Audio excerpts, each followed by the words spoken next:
Hello. Hello, good evening to all of you. एक बार मेरी आवाज आ रही है? बताए मुझे, आवाज क्लियर है सबको? ओके, एक एक मिनट जरा।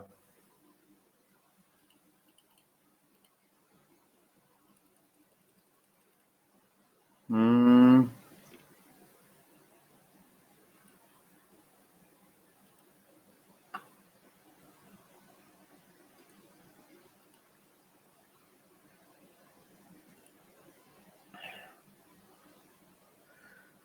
पहले स्वागत है आप सभी का। और जैसा कि हम कुछ स्पेशल क्लास इस महीने रखेंगे, और मैंने ये प्लान किया है कि इस महीने जो हिंदी का कंपोजिशन पार्ट है आपका, जिसमें निविदा कैसे लिखे, कल की क्लास में अधिसूचना कैसे लिखे, फिर हम जो है कार्यालय टिप्पणी क्या होती है उसे हम कवर करेंगे।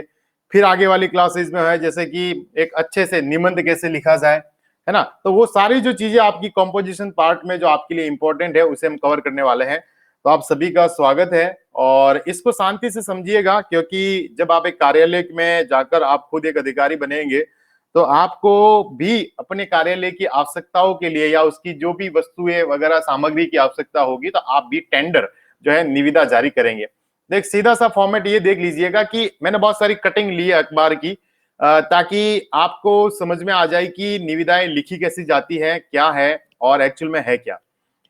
तो सबसे पहले आप सिंपल तरीके से ये समझिए कि एक्चुअल में निविदा, देखिए, निविदा जो होती है वो गवर्नमेंट के कार्यालय या प्राइवेट कार्यालय, सरकारी और गैर सरकारी, सरकारी और गैर सरकारी दोनों जो भी संस्थाएं होती हैं उनके द्वारा निविदाएं जारी की जाती है। जैसे आपके गांव में या आपके शहर में एक प्राइवेट कॉलेज है जिनको बहुत बड़ी मात्रा में फर्नीचर की आवश्यकता है, ठीक है, बहुत बड़ी मात्रा में फर्नीचर की आवश्यकता है। अगर उनको बहुत बड़ी मात्रा में अगर उनको फर्नीचर की आवश्यकता है तो वो चाहेंगे कि भाई उनका एक वो बजट अलॉट करेंगे कि भाई हमें इतने फर्नीचर चाहिए, जैसे कि वो टेबल कुर्सी 50 टेबल चाहिए, 50 जो है वो कुर्सियां चाहिए, एक जो है बोर्ड चाहिए, ठीक है ना, इतने हमें पंखे चाहिए, सारा जो फर्नीचर का मैटर इन्होंने लिखा।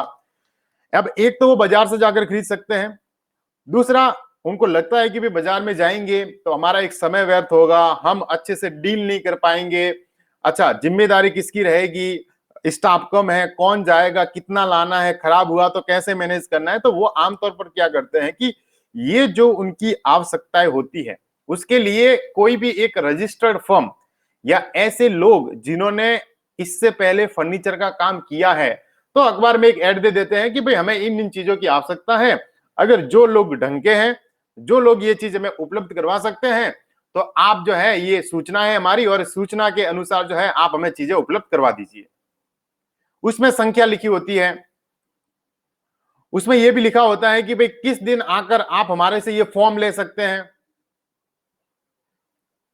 टेंडर कहते हैं इंग्लिश में, नमन सिवाय टेंडर कहते हैं। क्या कहते हैं इंग्लिश में? टेंडर। तो समझ में आया कि नहीं आया? सिंपल तरीका है। अब अब आप समझिए कि इमेजिन कीजिए, आपको रटना नहीं पड़ेगा, इमेजिन कीजिएगा आपका ऑफिस है, ठीक है, आपका ऑफिस है और आपके टाइम में आपके ऑफिस में चाहिए कि भाई आप शिक्षा विभाग में है, ठीक है, शिक्षा विभाग में है और आपके शिक्षा विभाग में या आपके शिक्षा विभाग का जो कार्यालय है उसमें आपने देखा कि भाई मेरे जिले में जितनी भी स्कूल है उन स्कूलों में मुझे जो है बोर्ड लाने हैं। पहले जो वो वाले बोर्ड होते थे ब्लैक कलर के बोर्ड, अब मुझे बोर्ड लाने हैं। तो क्या करोगे आप? जैसे आप सपोज कीजिए सवाई माधोपुर के जिला शिक्षा अधिकारी है और आपने बजट बनाया कि गांव में कम से कम जो है कुल मिला के इतने स्कूल हैं और इतने कमरे हैं और इसके हिसाब से 90,000 जो है वो लकड़ी के जो बोर्ड आते हैं, अब जहां पर लिखते हैं हम मार्कर से, उन बोर्डों की आवश्यकता होगी 90,000। अब 90,000 बोर्ड किनको ऑर्डर दे, कौन बनाएगा, क्या नहीं बनाएगा? तो क्या करोगे आप दूसरे दिन एक बजट पेश करोगे, एक बजट ये रखोगे भाई कि भाई 90,000 बोर्ड है तो एक बोर्ड का समझिए कि 1,000 भी माने, 1,000 रुपए माने तो 90 बोर्ड के अकॉर्डिंग जितना भी जो आप टोटल मारोगे वो उस निविदा की टोटल राशि हो जाएगी कि भाई इतने लाख की ये निविदा है। सपोज कीजिए कि ये जो है इकाई, दहाई, सैकड़ा, हजार, 10,000, लाख, 10 लाख, ठीक है, ये जो है सपोज कीजिए कि 90 लाख की ये टेंडर है, 90 लाख का टेंडर है। अब ये 90 लाख का टेंडर आपने अखबार में जारी कर दिया, आपके कार्य, अच्छा आप जारी कर रहे हो, आपकी कार्यालय की आवश्यकता है तो आप अपने कार्यालय का नाम लिखेंगे। अभी एक एक छोटी छोटी बात सब करेंगे, बहुत सारे एग्जाम्पल लेंगे, निविदा में संशोधन कैसे किया जाता है, ई निविदा किस प्रकार की होती है, सारी बात करेंगे। लेकिन मैं आपको एक बेसिक तरीके से समझा रहा हूं। तो आपके कार्यालय का नाम होगा कि मेरा कार्यालय ये है, मैं इस कार्यालय का हूं, मुझे 90,000 बोर्ड चाहिए और निविदा की टोटल राशि है 90 लाख रुपए। ऐसे जो भी लोग जो समयबद्ध तरीके से, आप समय डेट बताओगे, समयबद्ध तरीके से अगर हमें 90,000 बोर्ड लाकर दे सकते हैं तो आप कार्यालय में आइए, कार्यालय से फॉर्म लेके जाइए, भरकर हमें आप जमा करवा दीजिए। अब तो ऐसा हो गया है, आप हमारी वेबसाइट से, आप पढ़ते हो ना, आप हमारी वेबसाइट से फॉर्म डाउनलोड कर लीजिए। वेबसाइट के नीचे, वेबसाइट जैसे ऐसे देखो, ये वेबसाइट ऐसे लिखी होती है, वेबसाइट www.jnvbikaner.gov.in। आप वेबसाइट से फॉर्म डाउनलोड कीजिएगा, फॉर्म को भरिए, साथ में धरोहर राशि, धरोहर राशि आपको देनी पड़ेगी कि भाई 90,000 का टेंडर है तो उसके अकॉर्डिंग कुछ धरोहर राशि होगी, आपको जमा करवानी पड़ेगी कि आप जो है आप सही में उस टेंडर को करना चाहते हैं। ऐसा नहीं है कि फालतू में फॉर्म भर के आप चले गए कि मिले तो ठीक है, ना मिले तो ठीक है। तो धरोहर राशि या तो आप डिमांड ड्राफ्ट हमारे नाम का करवा के या कैश में आकर आप हमारे यहाँ कार्यालय में जमा करवा सकते हैं, या ऑनलाइन। अब तो क्या हो गया है, जैसे इलेक्ट्रॉनिक रूप से ऑनलाइन IFSC कोड होते हैं, ब्रांच का नाम होता है, और आप उस कार्यालय में जो है आप ऑनलाइन जमा करवा के आप जो है फॉर्म भर सकते हैं। अब ऐसे सपोज कीजिए कितने सारे लोग फॉर्म भरेंगे, सबको लगेगा कि यार वो, अच्छा जो जैसे गांव में कोई एक व्यापारी है वो सोचेगा कि ठीक है 90 लाख रुपए का टेंडर है, 90,000 बोर्ड ही देने हैं, 90 लाख रुपए का टेंडर है। वो आसपास जैसे उसने पहले इस तरीके का काम किया है फर्नीचर का, तो वो सोचेगा कि एक बोर्ड बनाने में तकरीबन तकरीबन ज्यादा से नहीं तो 500 रुपए आते हैं, 500 रुपए। तो 500 रुपए आते हैं तो उसके हिसाब से खर्चा तो कम ही होगा, मेरा आधा ही खर्चा होगा, लगभग लगभग मैं इस टेंडर में 30 से 40 रुपए कमा लूंगा। तो चलो मैं भी टेंडर भर लेता हूं। कई लोग कहते हैं मैं भी टेंडर भर लेता हूं, मैं भी टेंडर भर लेता हूं। इस तरीके से एक कार्यालय में कई सारी निविदाएं जमा हो जाती हैं। फिर उस निविदा को एक डेट पर खोला जाता है। जब टेंडर खोला जाता है तो कहते हैं ना कि ये टेंडर मुझे मिल गया, अरे ये टेंडर मिल गया, गवर्नमेंट का टेंडर मिल गया है। फिर वो सप्लाई करते हैं, फिर उनको समयबद्ध तरीके से जमा करवाना पड़ता है, जो आगे की प्रोसेस होती है। अब आप उस वर्ग में नहीं है जो सप्लाई करोगे, आप उस वर्ग में है जो जारी करोगे, आप निविदा लिखने वाले होंगे, क्योंकि आप एक कार्यालय के अधिकारी हो और आपको कल जाकर ये काम करना है। तो सबसे पहली बात सर, इसका मतलब एक चीज समझ में ये आई कि टेंडर जो होता है वो किसी वस्तु या सेवा से संबंधित होता है, जो किसी गवर्नमेंट ऑफिस को या किसी प्राइवेट ऑफिस को जरूरत हो सकती है। जैसे हॉस्पिटल है, एक बहुत बड़ा हॉस्पिटल है, आपने इनके टेंडर भी देखे होंगे। जैसे जयपुर में है, जयपुर में हॉस्पिटल है, महात्मा गांधी मेमोरियल हॉस्पिटल है। जैसे यहाँ पर एक वो हॉस्पिटल बहुत बड़ा, क्या नाम है, जो दिल्ली में भी है, जयपुर में एक बहुत बड़ा बहुत अच्छा हॉस्पिटल है, उनके भी टेंडर आते रहते हैं। नाम भूल गया मैं। एक तो एसएमएस है, एक संकोतबा दुर्लभ जी, हाँ संकोतबा दुर्लभ जी में फोर्टिस है। संकोतबा दुर्लभ जी में जैसे उनको चाहिए कि भाई हमें इतने सारे जो पेशेंट के सोने के बेड जो होते हैं ना, सोने के बेड, वो बेड चाहिए, तो वो टेंडर जारी कर देंगे अखबार में या इलेक्ट्रॉनिक उनकी वेबसाइट पर जारी कर देंगे, हमें इतने बेड चाहिए। तो अच्छा, मतलब सर समझ में आ गई कि गवर्नमेंट के टेंडर भी हो सकते हैं और प्राइवेट इंस्टीट्यूशन के टेंडर भी हो सकते हैं। हम बात करेंगे दोनों की। हो सकता है कल आपसे मेंस में टेंडर लिखवाए, वो एज ए आपको एंज्यूम करने के लिए कहे कि आप निम्नलिखित जो है बीमा कंपनी उसके मालिक हैं या उसके प्रबंध निदेशक हैं, आप उसके डायरेक्टर हैं। तो हो सकता है वो प्राइवेट तरीके से भी लिखवाए, हो सकता है वो आपके गवर्नमेंट अधिकारी मानकर भी आपसे निविदा लिखवाए। तो सबसे पहली बात, दोनों जारी करते हैं। अब जब गवर्नमेंट की बात करते हैं ना, तो देखो राजस्थान में एक बात है, एक होती है लिमिटेड टेंडर, एक लिमिटेड टेंडर होता है राजस्थान में। वो क्या होता है कि राजस्थान सरकार आमतौर पर 30,000 रुपए, 30,000 रुपए से कम के टेंडर होते हैं, उनकी एडवर्टीजमेंट अखबार में नहीं देती है आमतौर पर, क्योंकि राजस्थान सरकार का ये मानना है कि 30,000 के टेंडर के लिए 5,000 रुपए अगर खर्चा करेंगे तो मतलब नहीं है। 30,000 का टेंडर आमतौर पर जो है उनको पता होता है कि ये व्यक्ति कर लेगा, ये बहुत सारा काम होता है, तो वो आमतौर पर अंदर ही आंतरिक रूप से ही सुलझा दिया जाता है। 30,000 रुपए से ज्यादा के जो टेंडर होते हैं, आमतौर पर मैंने कहा है, आमतौर पर कहा है, कई कार्यालयों में 30,000 है लिमिट। मैंने कहा ना कि आमतौर पर, मैंने एक वर्ड यूज किया है आमतौर पर, ठीक है। 30,000 से ज्यादा के टेंडर होते हैं तो वो बाहर जारी किए जाते हैं, लेकिन ये कार्यालय बेसिस पर होते हैं। अब एक चीज ध्यान में रखिए, जब भी कोई टेंडर जारी किया जाता है तो उसके लिखने का, या टेंडर जब लिखा जाता है, निविदा लिखी जाती है, तो उसके लिखने का एक फॉर्मेट होता है। जैसे आप देखिए, ये है कार्यालय जवाहर नवोदय विद्यालय बीकानेर में गजनेर की है। जवाहर नवोदय विद्यालय है गजनेर का, उनको कुछ चीजों की आवश्यकता थी, जैसे 500 लीटर की पानी की एक टंकी चाहिए थी, जिसके कितनी संख्या, 9 नंग चाहिए थे। तो उन्होंने कहा कि भाई हमें 500 लीटर की 6 टंकियां चाहिए। कोई भी ऐसा प्रतिष्ठित, ऑथोराइज, जैसा कहते हैं ना, ऑथोराइज डीलर, पंजीकृत अनुभवी आपूर्तिकर्ता जो है, तो वो आकर जो है कार्यालय में इस डेट पर आकर, इतने बजे आकर फॉर्म ले सकता है और फॉर्म इस समय जमा करवा सकता है। जैसे एग्जांपल के रूप में बता रहा हूं, जैसे आजकल देखो इलेक्ट्रॉनिक, अब जैसे इलेक्ट्रॉनिक तरीके से निविदा आने लग गई है अभी कोविड-19 के समय। जैसे आप देखिए, राजस्थान सरकार का एक है संगठन है, या एक कह सकते कंपनी है, राजस्थान राज्य विद्युत उत्पादन निगम लिमिटेड। ठीक है, अच्छा, एजी ऑर्डर के अकॉर्डिंग अगर आप 10,000, अच्छा ऐसा, ठीक है, हो सके अभी चेंज हो गया हो। राजस्थान राज्य विद्युत उत्पादन निगम लिमिटेड कंपनी है, उसका ये कार्यालय है, कार्यालय का है छबड़ा में है, और उनका जो है निविदा, उन्होंने निविदा निकाली है कि हमें जो है ये उपकरण चाहिए, अगर कोई व्यक्ति लेना चाहता है तो।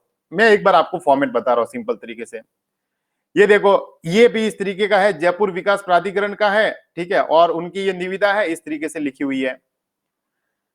राजस्थान स्टेट जुडिशरी एकेडमी, सबकी निविदा लेके आया हूं एक एक करके, आप देखोगे राजस्थान स्टेट जुडिशरी एकेडमी, यानी ऊपर संस्था का नाम आ रहा है, नीचे कार्यालय का एड्रेस आ रहा है, फिर निविदा सूचना संख्या आ रही है। अलग अलग तरीके की निविदा अलग अलग तरीके से लिखी जा रही है।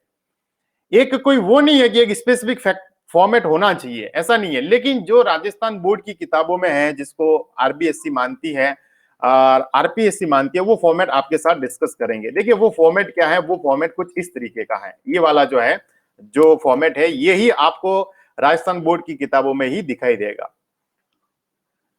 जिस भी कार्यालय को चीजों की आवश्यकता होती है और वो टेंडर जारी करता है, तो सबसे पहले ऊपर जो चीजें मैं अखबार की कटिंग में मिस होगी, वहां पर मैं ऐड करूंगा, क्योंकि हम राजस्थान बोर्ड के फॉर्मेट को फॉलो करेंगे। यदि वो कार्यालय राजस्थान सरकार का है, यदि वो संगठन राजस्थान सरकार का है, तो ऊपर आएगा राजस्थान सरकार। ऊपर क्या लिखा आएगा, राजस्थान सरकार। ये पहली चीज तो ये ध्यान में रखनी है कि भाई, या फिर वो राजस्थान सरकार के अधीन कार्य रहकर काम कर रही है। तो जैसे सपोज कीजिए, कार्यालय जवाहर नवोदय विद्यालय केंद्र सरकार की योजना है, लेकिन राज्य सरकार, तो यहां पर लिखेंगे राजस्थान सरकार, ऊपर हमेशा राजस्थान सरकार लिखा आएगा, गवर्नमेंट ऑफ राजस्थान।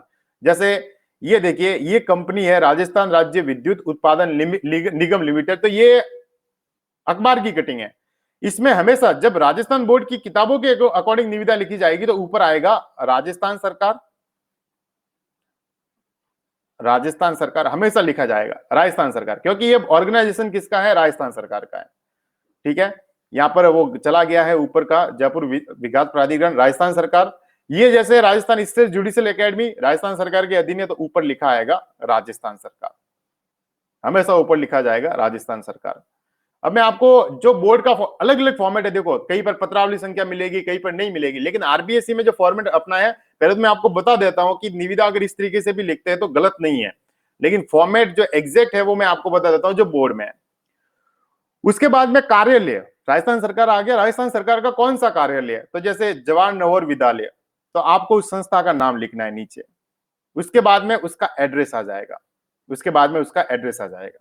कि भाई वो कहां का है। देखो जैसे ये राजस्थान सरकार है, उसका कार्यालय है, तो राजस्थान राज्य विद्युत निगम लिमिटेड, ये कंपनी आ गई, उसका कार्यालय आ गया और उसका एड्रेस आ जाएगा, उसका, ये सिंपल तरीका है। उसके बाद में उसके बाद में आपको इस तरफ राइट हैंड साइड में आपको क्या करनी है, दिनांक, डेट को अंकित करना है। जिस दिन आप टेंडर जारी कर रहे हो उस डेट को आपको यहां पर अंकित करना है। पहली चीज तो ये। इस तरफ आपको आपके कार्यालय से पहले भी टेंडर जारी किए होंगे, तो टेंडर की इसको कहते हैं पत्रावली संख्या भी कहते हैं, क्रम संख्या भी कहते हैं, कई प्रकार से संख्या इसमें कही जाती है। जैसे जैसे पत्रावली, पत्र कर्म संख्या, फिर निविदा, फिर ये क्या है, ये कार्यालय का शॉर्ट नाम है। ठीक है, जवाहरलाल नेहरू या जवाहर नवोदय विद्यालय गजनेर बीकानेर, ग बी, देखो कैसा लिखा है, जवाहर नवोदय विद्यालय गजनेर बीकानेर, एकदम सिंपल शॉर्ट नाम, जैसे अखबार में आते। ई निविदा अलग तरीके की होती है, ये सभी ई निविदा है, देखो ईमेल वाली है। ई निविदा अलग तरीके की है, क्योंकि कल हो सकता है कि आपसे वो ई निविदा लिखने के लिए बोल दे, अब इनका भला पूछना। हाँ बिल्कुल, डिस्पैच नंबर के अकॉर्डिंग आती है, बिल्कुल।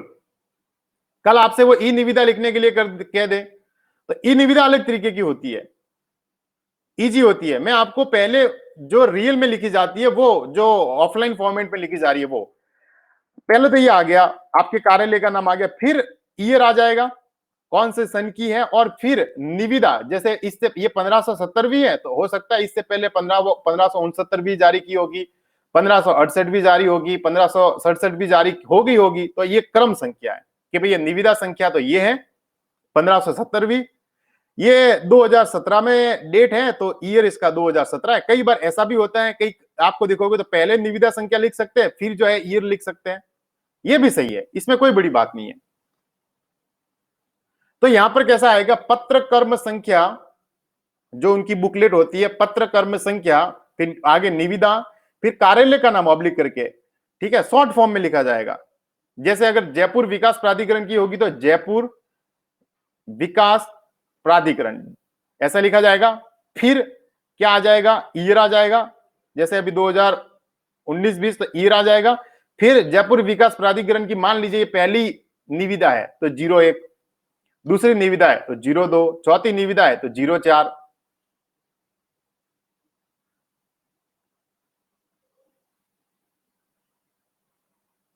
ये ध्यान में रखा, ये आपको समझ में आया। ये डिस्पैच नंबर है, बिल्कुल ये डिस्पैच नंबर है, 1570 डिस्पैच नंबर है, और ये ईयर है, बिल्कुल ये डिस्पैच नंबर है, बिल्कुल। अब यहां पर जब ये डिस्पैच नंबर यहां पे आ जाए तो उसके आगे यहां पर निविदा सूचना संख्या भी लिखी जाती है। निविदा सूचना संख्या, जो संख्या आती है वो संख्या, फिर उसके आगे डेट लिखा जाएगा, ईयर लिखा जाएगा। निविदा सूचना संख्या, फिर ईयर लिखा जाएगा। फिर आप जब निविदा लिखी जाती है तो आमतौर पर देखोगे तो इसमें तो इंक्लूड नहीं है, लेकिन एक मजेदार चीज मैं आपको बता दूं, राजस्थान बोर्ड की जो किताबें हैं उसमें यहां पर लिख के मैं बता देता हूं कि अगर निविदा राजस्थान के किसी बड़े कार्यालय से लिखी जा रही है, ठीक है, सपोज कीजिए कार्मिक विभाग, जैसे सपोज कीजिए एक निविदा मैं यहां बना देता हूं, यहां पर एक स्लाइड ऐड करते हैं, ठीक है, सपोज कीजिए मैं यहां लिखो राजस्थान सरकार, ठीक है, फिर यहां पे लिखो कार्यालय,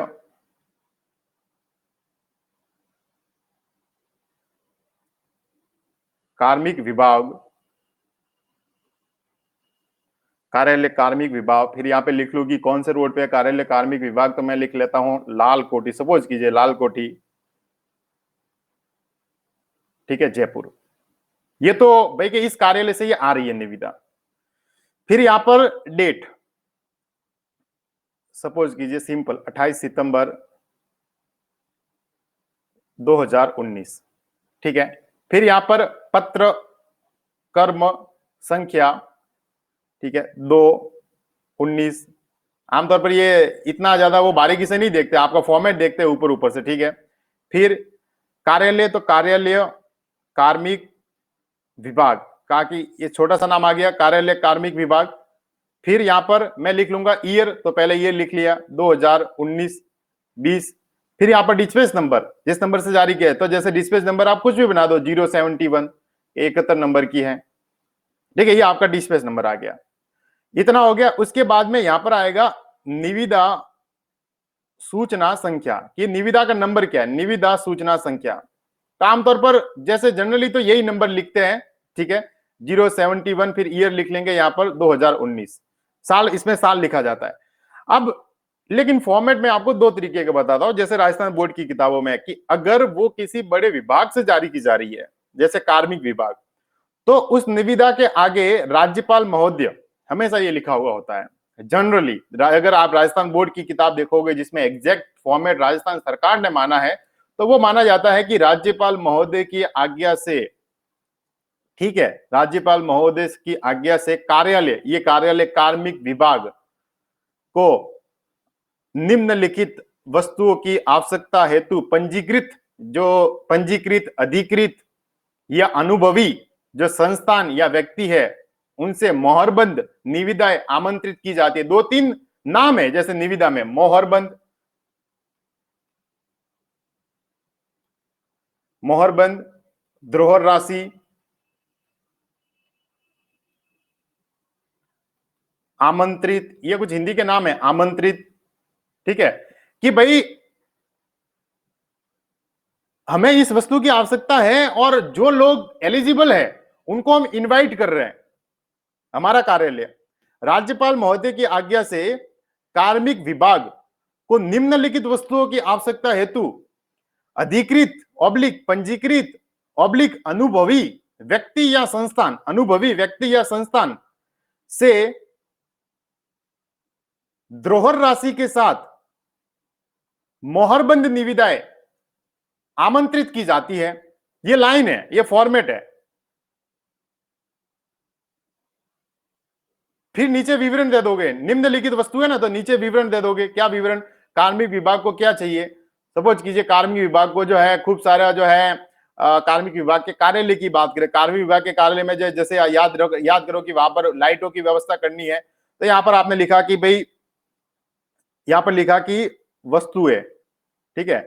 फिर यहां पर आपने लिखा, यहां पर लिखा सबसे पहले क्रम संख्या, फिर आपने लिखा कि वस्तु का नाम, कितनी वस्तु चाहिए, फिर आपने यहां पर लिखा अनुमानित रकम, अनुमानित रकम, फिर आपने यहां लिखा द्रोहर राशि, फिर यहां आपने लिखा संख्या। जैसे मैं ये लिखो क्रम संख्या 1, मुझे चाहिए एलईडी, एलईडी लाइट या एलईडी ट्यूबलाइट लिख लेते हैं, एलईडी ट्यूबलाइट, कार्यालय में एलईडी ट्यूबलाइट की आवश्यकता है। द्रोहर राशि इसकी 2 लाख रुपए, अनुमानित लाखी इसकी 2 लाख रुपए। द्रोहर राशि मतलब आपको जमा करवाना पड़ा है एट द टाइम जब आप निविदा खोले, 3,000 रुपए, 3,000 रुपए। संख्या कितनी एलईडी चाहिए, तो हमने कहा कि भाई एलईडी 500 चाहिए, सपोज कीजिए 500। दूसरे नंबर पर हमने लिखा कि कार्मिक विभाग में टेबल की आवश्यकता है, कंप्यूटर के नीचे टेबल खराब हो तो टेबल, ठीक है, टेबल। अनुमानित राशि, टेबल मतलब कितनी अनुमानित राशि जो कार्यालय ने मानी है कि इतने लाख का ये टेंडर है, तो टेबल जैसे उन्होंने रखा कि 5 लाख रुपए। द्रोहर राशि 5,000 रुपए। संख्या कितनी चाहिए टेबल, तो आपने लगा 1,000 रुपए। या आपने पूरा एक परफॉर्म जो है निविदा शुल्क, वो द्रोहर राशि। निविदा शुल्क कैसे, निविदा शुल्क आमतौर पर यह होता है कि अच्छा इसके नीचे अभी हम बात करेंगे, इसके नीचे जब आपने ये विवरण दिया, अब एक इंपॉर्टेंट चीज ये है कि हमेशा निविदा लिखे ना, हमेशा निविदा लिखे ना, तो उसके नीचे आवश्यक शर्तें जरूर रखिए, जैसे राजस्थान बोर्ड की थी आवश्यक शर्तें। फिर नीचे क्या लिखेंगे, नीचे ये लिखेंगे कि अधिकृत पंजीकृत या अनुभवी जो व्यक्ति या संस्थान है वो दिनांक इस तारीख को अपराह्न 5 बजे तक कार्यालय की वेबसाइट से या कार्यालय में उपस्थित होकर निर्धारित प्रपत्र यानी निर्धारित फॉर्म जो है उसको प्राप्त कर सकते हैं या डाउनलोड कर सकते हैं, एवं इस तारीख को, इस डेट को कार्यालय में उपस्थित या डाक द्वारा जमा करवा सकते हैं। यह निविदा इस दिन फिर खोली जाएगी, वो भी डेट। पहले आपने क्या कहा कि भाई हम मोहरबंद निविदा है, राज्यपाल महोदय की आज्ञा से कार्मिक विभाग कार्यालय को निम्नलिखित, कार्मिक विभाग कार्यालय को निम्नलिखित वस्तुओं की आवश्यकता हेतु अनुभवी संस्थान या व्यक्ति, पंजीकृत अधिकृत संस्थान या व्यक्ति से निम्नलिखित वस्तु हेतु धरोहर राशि के साथ मोहरबंद निविदाएं आमंत्रित की जाती है। फिर नीचे आपने सामान बता दिया कि ये सामान चाहिए। फिर नीचे आप लिखिए निविदा का फॉर्म या निविदा का प्रपत्र संस्थान की वेबसाइट www.कार्मिक विभाग.ये संस्थान की वेबसाइट से या संस्थान में उपस्थित होकर प्राप्त कर सकते हैं। फॉर्म को जमा करवाने की तिथि, ये समय भी बीतना है। फॉर्म को जमा करवाने की तिथि या फॉर्म जब आप जमा भी करवाना पड़ेगा, वो आपको टेंडर, आपने भरा फॉर्म, आपने लिख लिया भाई आपका नाम है, मुझे ये चाहिए, आपने धरोहर राशि वगैरह डीडी बना दिया आपने, डी या आप कैश में वो बता देंगे। फिर इस तारीख को इस समय पर आपको जमा करवानी है, जमा करवा दी। फिर निविदा के खोलने की डेट भी आपको बतानी पड़ेगी कि ये निविदा जो है, जब सारे टेंडर सब जो जिनको भी फॉर्म भरना होगा वो भर देंगे, ये टेंडर इस दिन खोला जाएगा। निविदा इस तारीख को इतने बजे खोली जाएगी।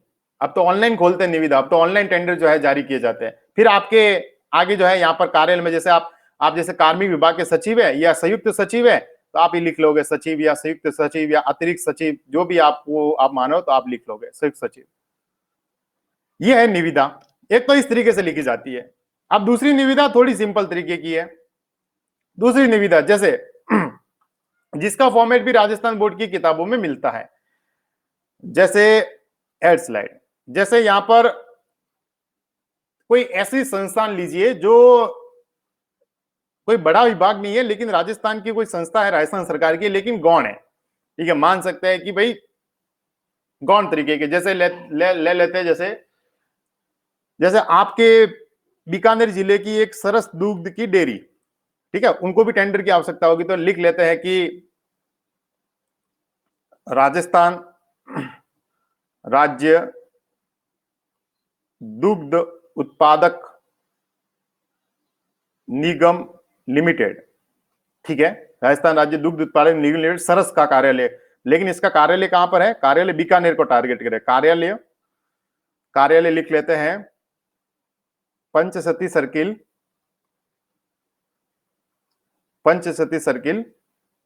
बीकानेर, ठीक है, कोड भी लिख सकते हैं, कोई लिख, ठीक है।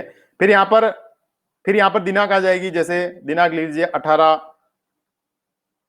अक्टूबर 2020। फिर यहां पर वही पत्र कर्म संख्या 9/11।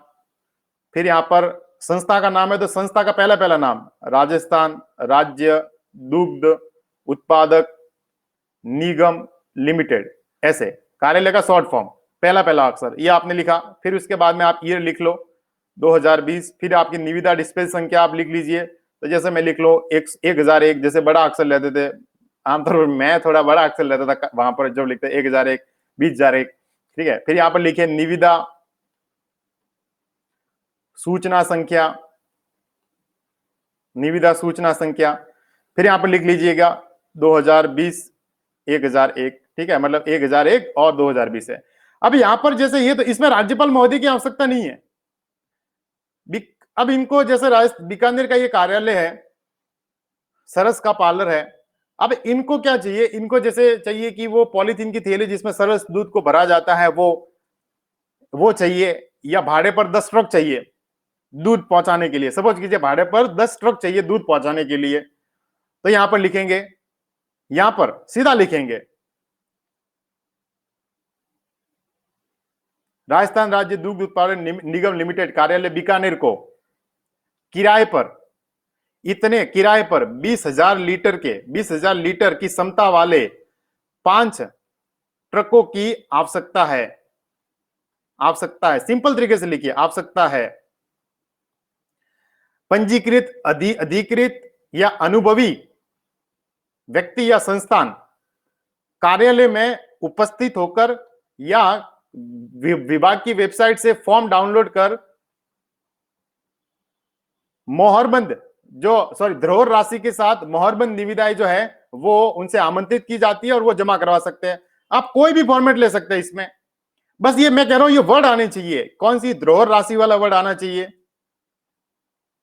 धरोहर राशि वाला वर्ड आना चाहिए, मोहरबंद निविदा ये वर्ड आना चाहिए, आमंत्रित की जाती है ये। अब यहां पर राज्यपाल महोदय की आवश्यकता नहीं होगी, या सिंपल लीजिए, राजस्थान राज्य दुग्ध उत्पादन निगम लिमिटेड कार्यालय को 20,000 लीटर क्षमता के 5 ट्रकों की किराए पर आवश्यकता है। इच्छुक भी लिखते हैं कई बार, इच्छुक कार्यालय या उम्मीदवार। अब यहां पर वो सारे वर्ड नहीं आएंगे, अब वो सारे वर्ड नहीं आएंगे जैसे अधिकृत वगैरह। इच्छुक कार्यालय या उम्मीदवार, कार्यालय या व्यक्ति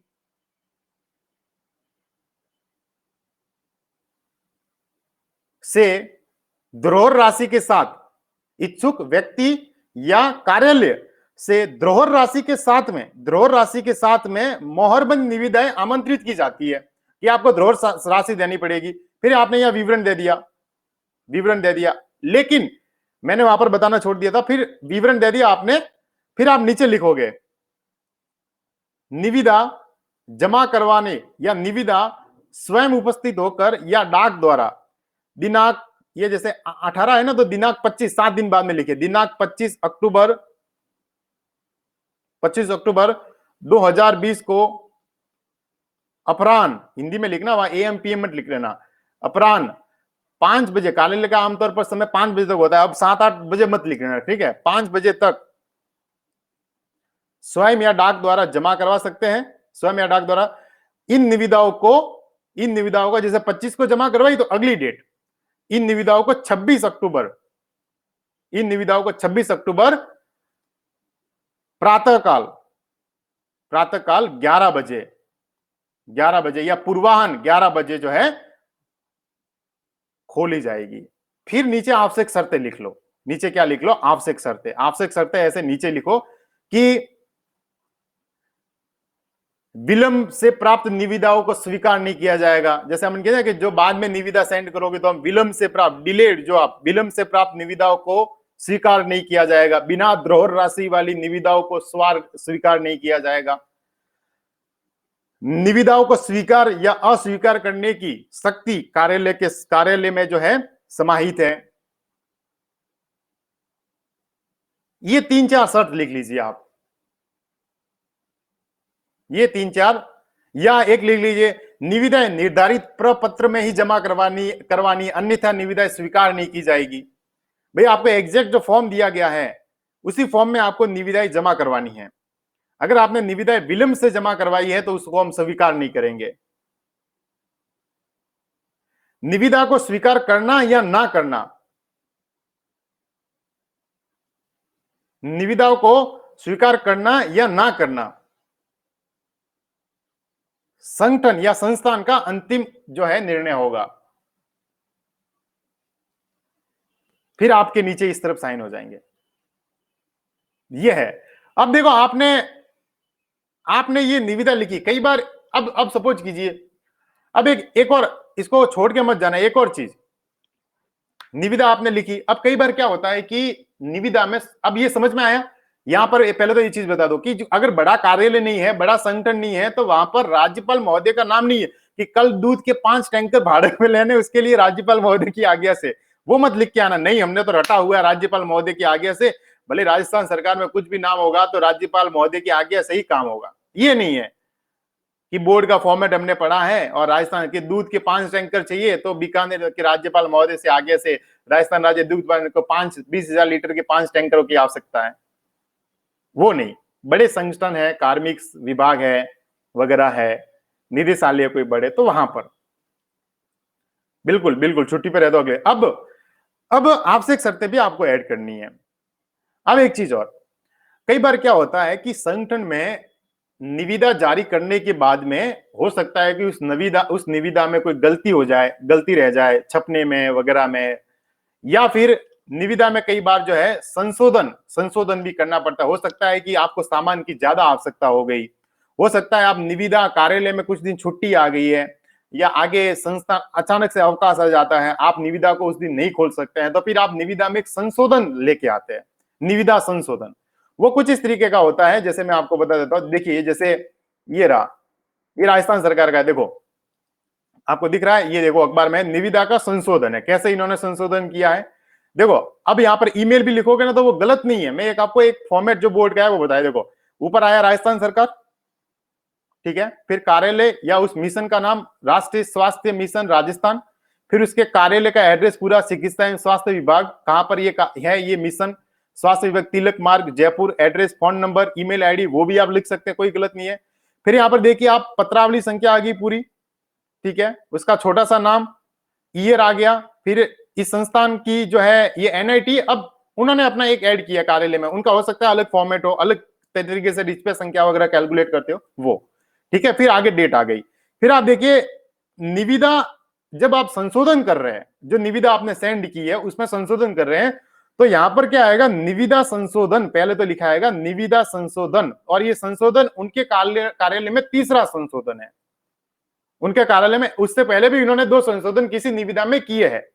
तो निविदा संशोधन संख्या 3, यहां पर आप कुछ भी लिख सकते हैं, निविदा संशोधन संख्या 1, फिर वो निविदा संख्या लिखोगे आप जो पहले आपने रिक्वेस्ट की थी उसमें, जिसमें आप संशोधन करना चाह रहे हो। समझ में आ रहा है कि नहीं आ रहा है?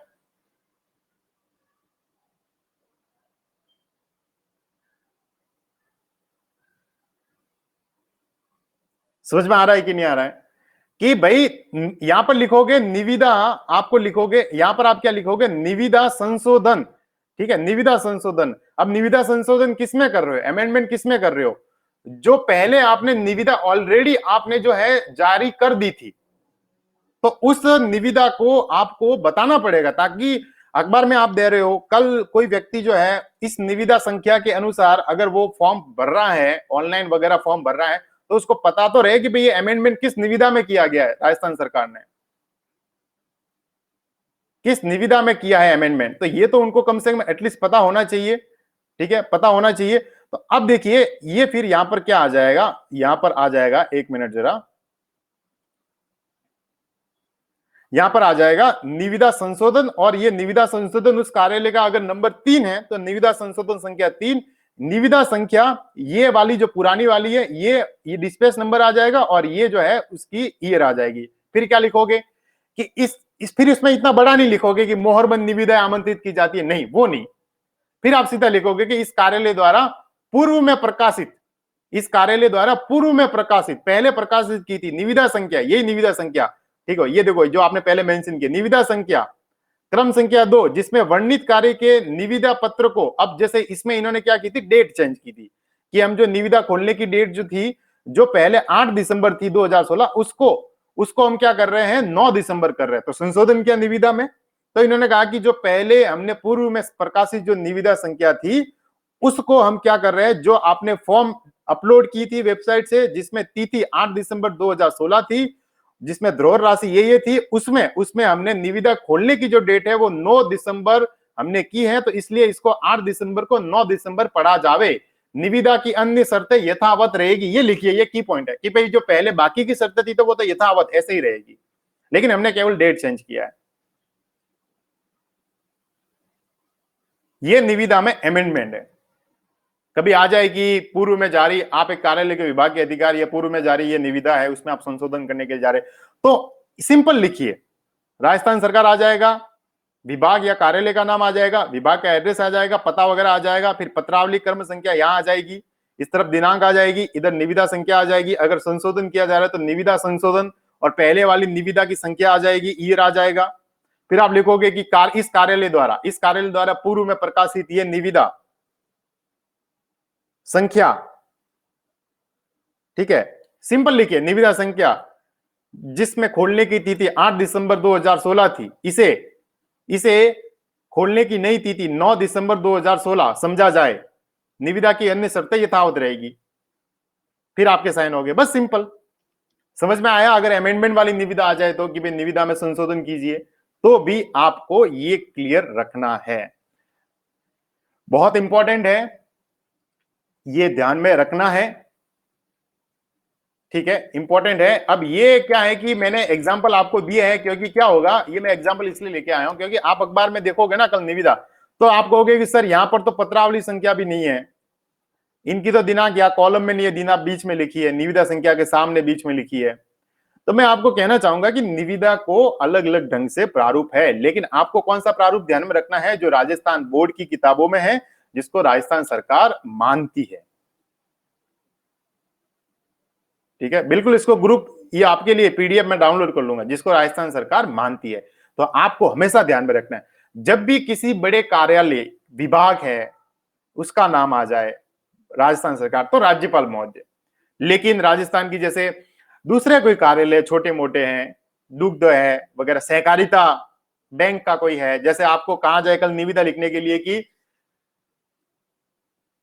जिला सहकारी बैंक, जिला भूमि विकास बैंक के प्रबंधन निदेशक होने के नाते, ठीक है, जिला भूमि विकास बैंक में ये सामग्री, आवश्यक सामग्री की आवश्यकता है तो एक निविदा लिखिए। तो आप लिखोगे कि भाई वहां पर सीधा आ जाएगा कि भाई राजस्थान सरकार का सहकारी बैंक होता है, फिर आप नीचे लिख लोगे कि भाई जिला सहकारी बैंक उदयपुर बीकानेर, जो भी आप लिखोगे फिर उसका आप बता दोगे कि ये क्या है क्या नहीं है, डिस्ट्रिक्ट वगैरह ये, ठीक है।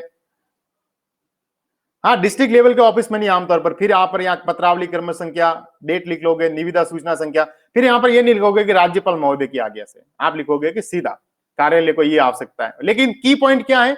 एग्जामिनर आपके की पॉइंट को देखेगा। मोहरबंद निविदाएं आमंत्रित की जाती है किनसे? जो इच्छुक उम्मीदवार है, जो अधिकृत है, पंजीकृत है। धरोहर राशि वर्ड ये आना चाहिए, मिस मत करना इसको। तो आप 1 2 3 निविदाएं लिखिए, कुछ ऐसे अपने अपने अनुसार बनाइए, इमेजिनेशन कीजिए, उस निविदाओं को लिखिए। और निविदा ये देखो यहां पर जैसे ये शर्तें भी है, ठीक है, आवश्यक शर्तें, मैंने जो शर्तें बताई है, शर्तों को रट लीजिए, शर्तों को रट लीजिए, रख लीजिए, रटना है, सिंपल तरीका है। कैसे रटना है? विलंब से प्राप्त निविदाओं को स्वीकार नहीं किया जाएगा, पहला ये। बिना धरोहर राशि वाली निविदाओं को जो है, बिना धरोहर राशि वाली निविदाओं को स्वीकार नहीं किया जाएगा। निविदाओं को स्वीकार करना एवं अस्वीकार करने का अंतिम निर्णय संस्थान के पास में है या अधोलिखित अधिकारी में निहित है। जो नीचे साइन कर रहा है, अधोलिखित जो नीचे साइन कर रहा है, उसमें वो शक्ति उसमें है कि वो आपकी निविदा को स्वीकार कर भी सकता है और अस्वीकार भी कर सकता है। ठीक है, तो ये आज की क्लास थी निविदा। ऐसे ही क्या करेंगे कि हम अधिसूचना वगैरह भी लेके आएंगे। तो आई होप आपको ये क्लास जो है समझ में आई होगी, आपको अब निविदा लिखने में थोड़ी क्लैरिटी आई होगी, आपको चीजें समझ में आएगी कि हाँ, ये कॉन्फिडेंस आपका बूस्ट होगा। अगर आपको पसंद आए तो लाइक जरूर करें। ऐसे ही मैं कल आपको अधिसूचना वगैरह है किस तरीके से क्या लिखने, तो इस वीक में 5-6 हम स्पेशल क्लास रखेंगे और 5-6 क्लास लिख हम स्पेशल क्लास लिख कर क्या करेंगे कि फोर्थ पेपर जो है, फोर्थ पेपर में जो आपका रिटर्न वाला पार्ट है, ग्रामर वाला तो मैं आपसे करवा रहा हूं, ठीक है, हर संडे को टेस्ट होता है, उसमें वीकली टास्क दे रहा हूं आपको, ठीक है, उसमें मैं खुद कोशिश कर रहा हूं कि आप जो है लिखे उसको। लेकिन अभी क्या करेंगे कि हम जो फॉर्मेट है, जैसे जॉब एप्लीकेशन इंग्लिश में कैसे लिखते हैं वगैरह क्या है, वो सारी इंग्लिश में हम करते जाएंगे, ठीक है। कभी हम भाव विस्तार कैसे किया जाता है जिसमें अच्छे नंबर आए, जैसे भाव विस्तार करत करत अभ्यास के जड़मती हो तो सुजान, जैसे एक लाइन आगे फिर इसको कैसे 200 शब्दों में लिखे, 100 शब्दों में लिखे, क्या फॉर्मेट आना चाहिए क्या है, तो उस सब की बात करेंगे, ठीक है। ओके हिरल, आप भी प्लस पर स्टूडेंट है, ठीक है। चलिए बाय बाय, टेक केयर, ध्यान रखिए अपना, अपने परिवार का। वीडियो को लाइक जरूर करें, शेयर जरूर करें। अच्छा, यहाँ तो शेयर कैसे कर सकते हैं, और मिलते हैं 8:30 बजे और प्लस पर मिलते हैं। और अच्छा, एक चीज और, मीटिंग जो लाइव चैलेंज है आज की क्लास, जीवन की चुनौतियों का सामना करना, तो जीवन की चुनौतियों का सामना करना एनसीईआरटी के पाठ का नाम है ठीक है, आप समझिए, मैं कहता ना सिलेबस कॉपी क्यों है, आपके सिलेबस में लिखा हुआ है आज बिहेवियर की क्लास में मीटिंग लाइव चैलेंजेस, जीवन की चुनौतियों का सामना करना। अब सोचिए कि ये किसी ने सोच के तो बनाया नहीं होगा, ये एनसीईआरटी के पाठ का नाम है, इसलिए मैं कहता हूं कि सिलेबस कॉपी है।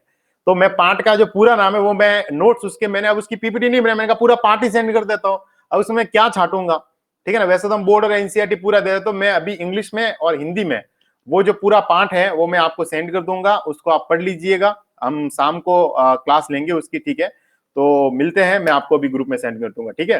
Bye bye, take care.